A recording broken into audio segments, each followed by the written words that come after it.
Rahul Gandhi. Rahul Gandhi is Rahul Gandhi. Bharat के पूर्व प्रधानमंत्री राजीव गांधी के बेटे, देश की पहली और अकेली महिला प्रधानमंत्री इंदिरा गांधी के पोते।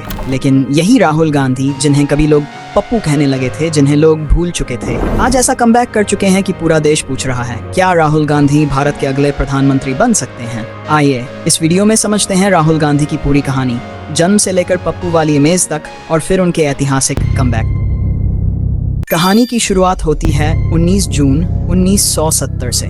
दिल्ली में सोनिया और राजीव गांधी के घर एक बेटे का जन्म होता है। नाम रखा जाता है राहुल। उस वक्त उनकी दादी इंदिरा गांधी देश की प्रधानमंत्री थी। राहुल की शुरुआती पढ़ाई दिल्ली के सेंट कोलंबा स्कूल में हुई। फिर 1981 में वो देहरादून चले गए। सब कुछ सही चल रहा था, लेकिन 1984 में इंदिरा गांधी की हत्या हो गई। इसके बाद राहुल की सुरक्षा इतनी बढ़ा दी गई कि वो स्कूल कॉलेज नहीं जा सकते, घर में ही टीचर्स पढ़ाने आने लगे। 1990 में उन्होंने हार्वर्ड यूनिवर्सिटी ज्वाइन की, लेकिन 1991 में पिता राजीव गांधी की हत्या हो गई। राहुल को फिर से इंडिया लौटना पड़ा। सुरक्षा के लिए उन्होंने नाम बदलकर राहुल विंसी रख लिया। फिर फ्लोरिडा के रोलिंस कॉलेज और उसके बाद कैम्ब्रिज यूनिवर्सिटी से एमफिल किया। पढ़ाई पूरी करने के बाद भी राजनीति में आने का कोई इरादा नहीं था। राहुल गांधी का कहना था कि उन्हें राजनीति में इंटरेस्ट नहीं है, लेकिन इतनी बड़ी लेगेसी आखिर उन्हें खींची लाई। 1999 में जब वो इंडिया लौटे तो देश में अटल बिहारी वाजपेयी की सरकार थी। उनकी मां सोनिया गांधी कांग्रेस की नेता बन चुकी थी, और 2004 में राहुल गांधी को पहली बार चुनाव लड़वाया गया अमेठी से। अमेठी कांग्रेस का गढ़ था और राहुल गांधी ने अपना पहला चुनाव 2.5 लाख वोटों से आसानी से जीत लिया। कांग्रेस सत्ता में आई। सबको लगा सोनिया गांधी प्रधानमंत्री बनेंगी, लेकिन राहुल ने उन्हें रोक दिया। उन्हें डर था कि जैसे दादी और पिता की हत्या हुई, वैसा ही उनकी मां के साथ न हो। और इस तरह 2004 में मनमोहन सिन्हा प्रधानमंत्री बने, जबकि राहुल ने कांग्रेस की राजनीति में अपनी एंट्री दर्ज करा ली थी। 2004 में जीत के बाद राहुल गांधी ने सिर्फ दिल्ली की राजनीति तक खुद को सीमित नहीं रखा। वो गांवों में गए, किसानों से मिले, दलित, पिछड़े और युवाओं से जुड़ने की कोशिश की। राहुल का कहना था कि कांग्रेस समाज को बांटती नहीं है, बल्कि जोड़ती है। 2009 का चुनाव आया। अमेठी से राहुल गांधी ने 3.9 लाख वोटों से जीत दर्ज की, यानी 2004 से भी दोगुना मार्जिन। कांग्रेस ने 206 सीटें हासिल की और एक बार फिर मनमोहन सिन्हा प्रधानमंत्री बने। सबको लगने लगा कि राहुल गांधी सिर्फ लेगसी से नहीं, बल्कि अपनी मेहनत से भी उभर रहे हैं। उनका राइज शुरू हो चुका था। लेकिन फिर आया 2014। नरेंद्र मोदी का अच्छे दिन वाला कैंपेन पूरे देश में गूंज रहा था। मोदी खुद को चाय वाला बताते और राहुल गांधी को शहजादा। देश की राजनीति बदल चुकी थी।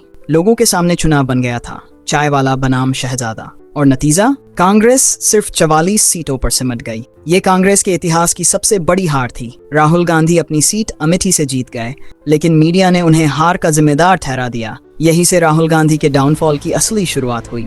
2016 में जियो बूम आया। हर किसी के हाथ में सस्ता इंटरनेट और स्मार्टफोन पहुंच गया। इसी दौर में राहुल गांधी का मजाक उड़ाने वाले मीम्स वायरल होने लगे।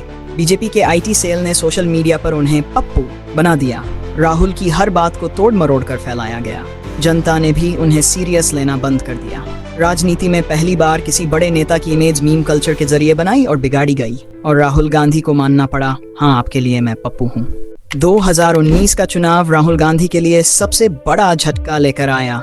कांग्रेस सिर्फ 50 सीटों के आसपास सिमट गई, और सबसे बड़ा धक्का, राहुल गांधी अमेठी से हार गए। 1967 से कांग्रेस कभी अमेठी नहीं हारी थी, लेकिन इस बार स्मृति ईरानी ने उन्हें हरा दिया। राहुल गांधी ने कांग्रेस अध्यक्ष का पद छोड़ दिया। 2019 से 2022 तक वो लगभग गायब हो गए। देश को लगने लगा कि कांग्रेस का दी एंड हो चुका है और राहुल गांधी की कहानी यहीं खत्म हो जाएगी। लेकिन सितंबर 2022 में तस्वीर बदल गई।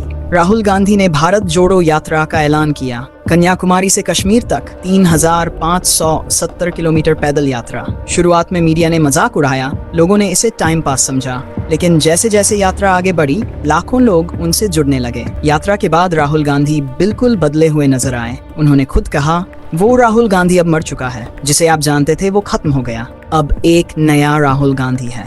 और सच में लोगों ने पहली बार राहुल गांधी को मैच्योर और सीरियस लीडर की तरह देखना शुरू किया।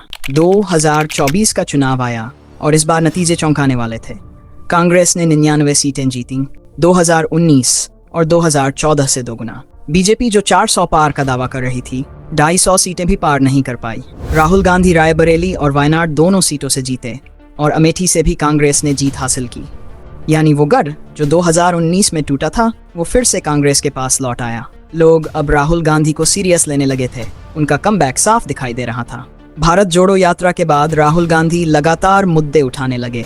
उन्होंने Adani Ambani, stock market manipulation और वोट चोरी जैसे बड़े सवाल खड़े किए। इन मुद्दों का जवाब न सरकार के पास था, न चुनाव आयोग के पास। यही वजह है कि आज राहुल गांधी को भारत की राजनीति में एक मजबूत आवाज माना जाने लगा है।